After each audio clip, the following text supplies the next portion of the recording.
Bismillahirrahmanirrahim. Saya Yudhistira, NPM 2341146 dan program studi manajemen. Di sini saya akan membahas pengelolaan organisasi dalam konteks manajemen. Secara definisi, pengelolaan organisasi dalam konteks manajemen merupakan upaya perencanaan, pengorganisasian, pengarahan, dan pengendalian sumber daya dalam sebuah organisasi untuk mencapai tujuan yang telah ditetapkan. Dalam berbagai aspek, termasuk perumusan strategi, alokasi sumber daya, pengelolaan karyawan, evaluasi kinerja, dan semacamnya yang berhubungan dengan dalam suatu organisasi. Cakupan pengelolaan organisasi meliputi pengambilan keputusan, pemantauan operasional, serta adaptasi terhadap perubahan lingkungan bisnis. Maksudnya ini ada yang cakupan ini itu masuknya ranah ke eksternal, tapi tetap masuk dalam pengelolaan, ya berhubungan dengan pengelolaan organisasi. Nah, yang aspek evaluasi kinerja, pengelolaan karyawan, alokasi sumber daya, promosi strategi dan semacamnya itu masuknya di internal. Sekarang kita membahas pentingnya pengelolaan organisasi merupakan elemen sangat penting dalam manajemen, dan ini melibatkan tindakan untuk memastikan keselarasan antara tujuan organisasi, sumber daya yang tersedia, dan strategi yang diterapkan. Pengelolaan organisasi juga melibatkan pengawasan dan pengendalian untuk memastikan bahwa organisasi tetap berjalan sesuai rencana dan mencapai hasil yang diinginkan. Ya, kalau bahasa mudahnya itu pengelolaan organisasi ya, upaya yang intens yang terus menerus untuk mengarahkan, mengawasi, dan mengoptimalkan semua aspek dalam organisasi supaya mencapai hasil yang ditetapkan dan mencapai kesuksesan jangka panjang untuk suatu organisasi. Ya, seperti itu. Dan juga harus tetap selaras ya antara tiga aspek yang tadi itu. Tipe-tipe organisasi yang dijelaskan kali ini ada 3, yaitu line organization atau ya garis lurus, organisasi lurus. Kedua, functional organization atau fungsional. Dan yang ketiga, line and staff organization. Kita akan membahas ketiganya. Yang pertama, line organization. Line organization merupakan struktur strata atau hubungan strata yang ada dalam sebuah organisasi.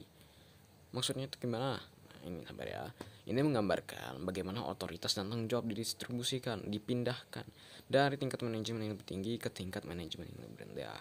Organisasi ini biasanya cocok untuk bisnis yang berukuran dalam skala mikro yang kecil, dikarenakan sistem organization dalam bentuk yang sederhana. Kenapa sederhana? Ya kan kurangnya efisiensi dikarenakan pola komunikasi yang satu arah, yaitu pihak yang berwenang di atas.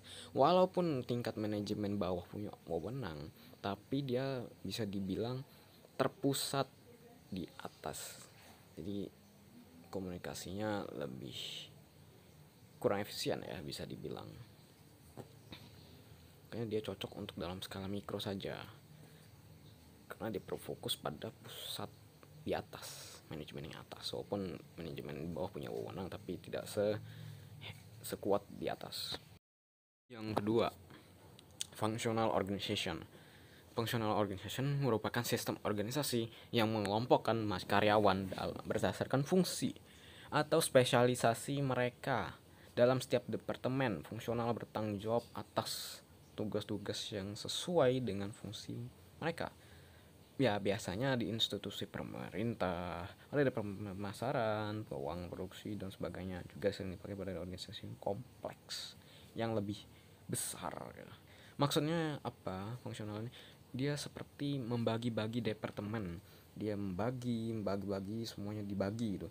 Ada satu tetap punya kepala, tapi dia dibagi-bagi gitu untuk menyesuaikan mana yang fungsinya sesuai gitu dengan tujuan langkah-langkah ini yang nanti akhirnya diakumulasi menjadi satu. tapi tetap dia dibagi-bagi untuk menyelesaikan masalah-masalah sesuai bidangnya.